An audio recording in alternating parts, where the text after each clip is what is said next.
love this man so much is because he reminds me of Vegeta from Dragon Ball Z.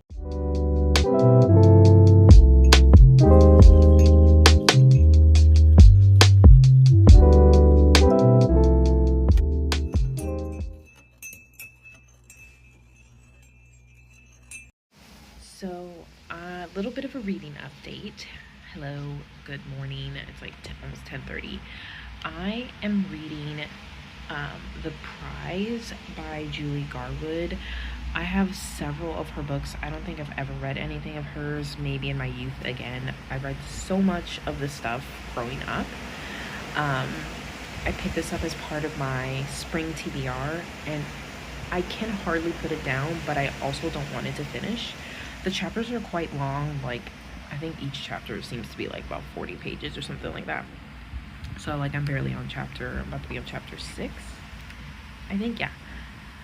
And it is so good. The chemistry is amazing. We have Nicola, who's a Saxon, and we have Royce, who's a Norman, and it's historical romance, like blah, blah, blah. I can't talk.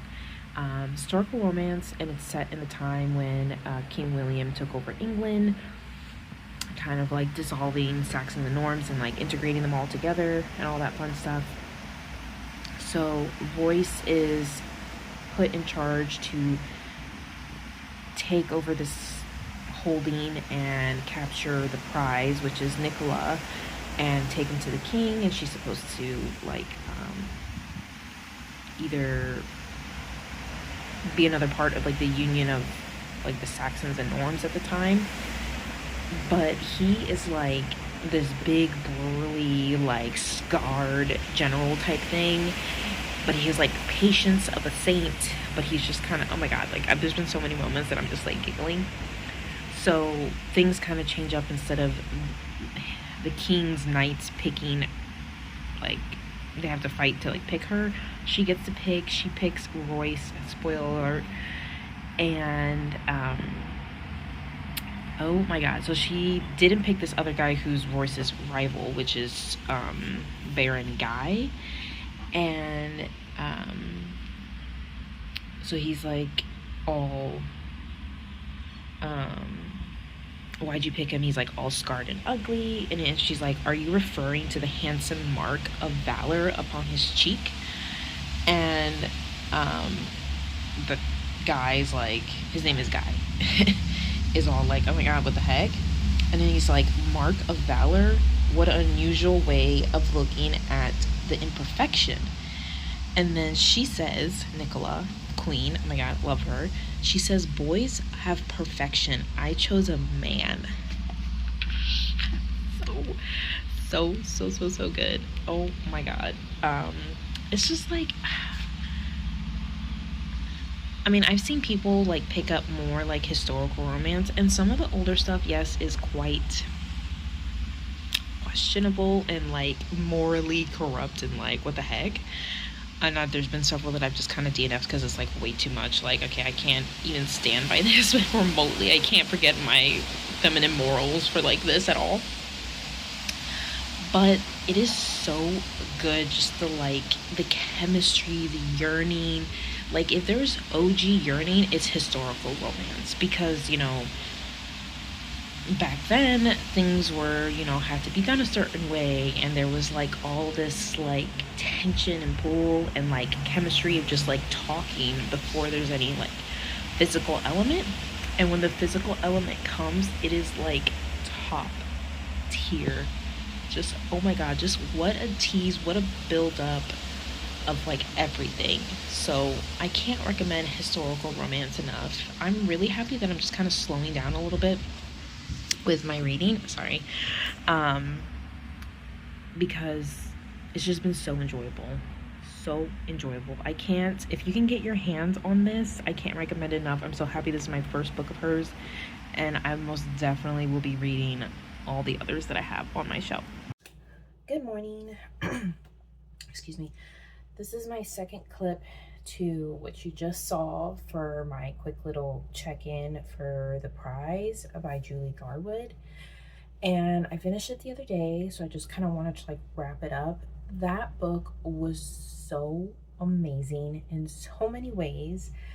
I can't recommend it enough. I already have a list compiled of, because I posted it on Reddit, the historical romance page, of just like, I just got to page 100 and like I can't even like handle it. It was just glorious, glorious, glorious. Like everything that I like love in romance was in this book.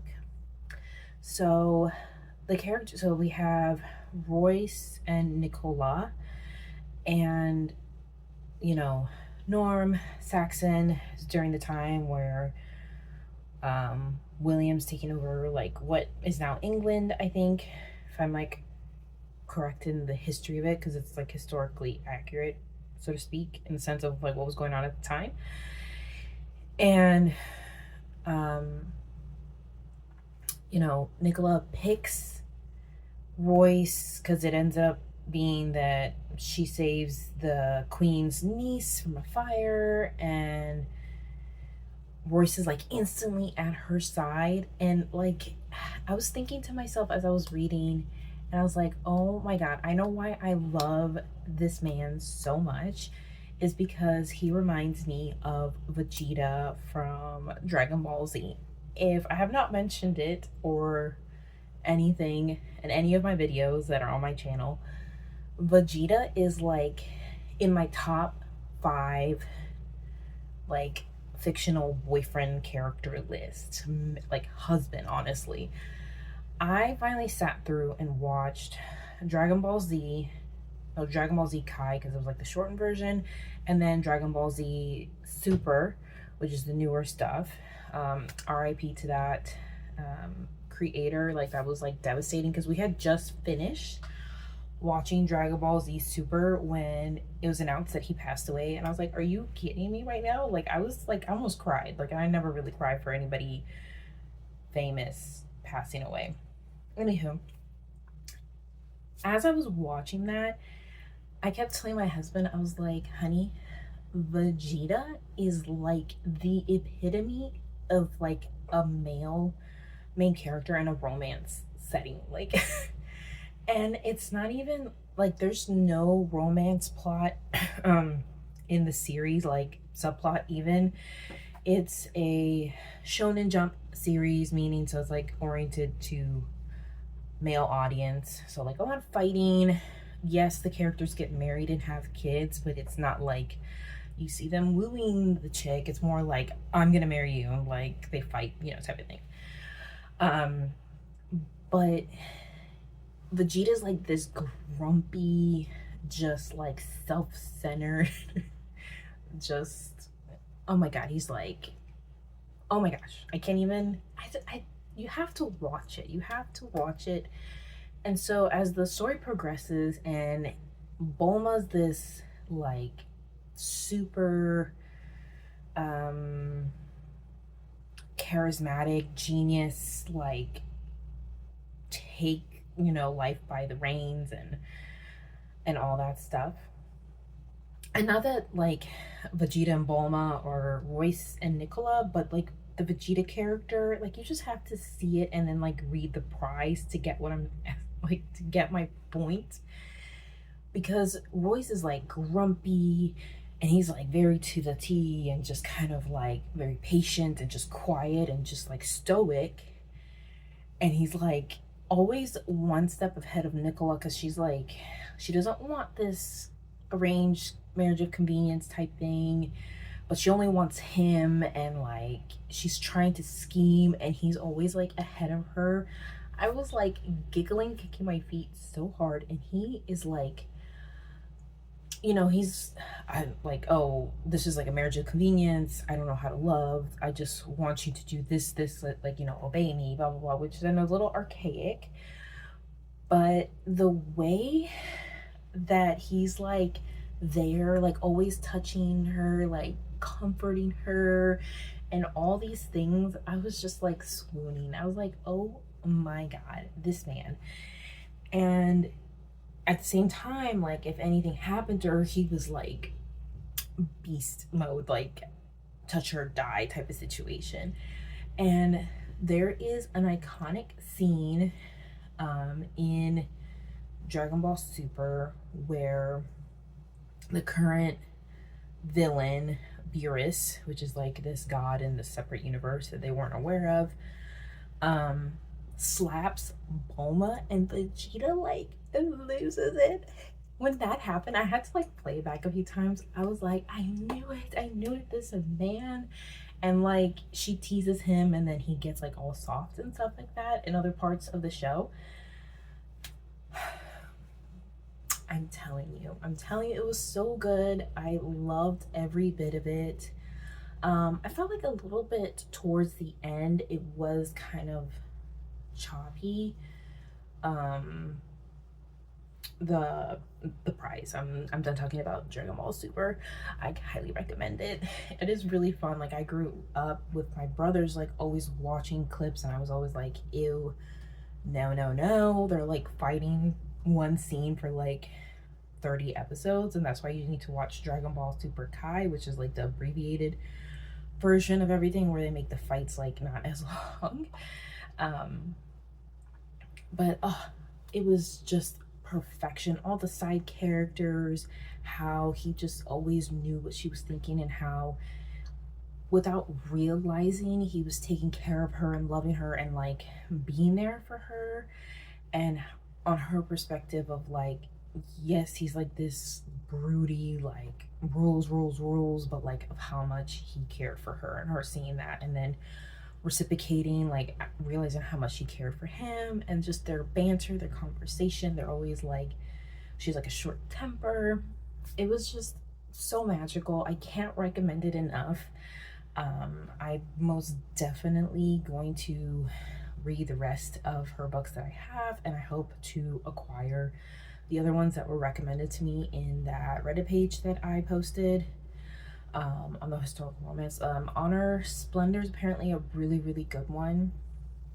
I have The Bride. I have quite a few that I've collected over the time, but I've never read till now, and now I get to experience it for the first time. And this is like honestly a reread. Like, let me tell you, so good. Well, I'm gonna end the video here. I am dressed for work. I'm wearing this. I've never properly worn this, and I was like putting away all my knits and stuff because it's now end of spring into summer for us down here. And I was like, you know what? It's like just a little vest tank, and like been feeling a little bit under the weather, so I just kind of wanted something not too much effort but still cute.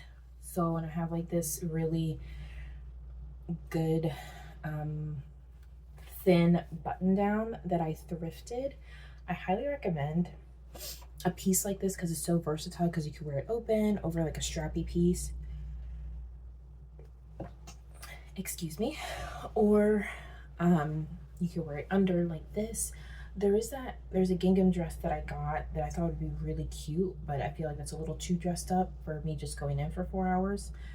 And yeah, so I hope you enjoy. Let me know if you've read anything of Julie Garwood. I would also be very interested to read her, besides historical romance, she also wrote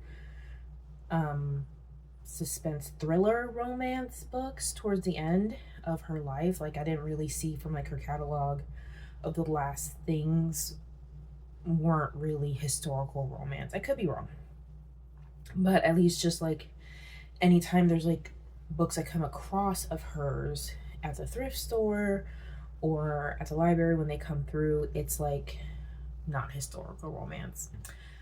But I think she made her mark, left her legacy, and I can't wait to read all of them. But I hope you guys enjoyed. Like and subscribe, and I'll see you in the next one. Bye.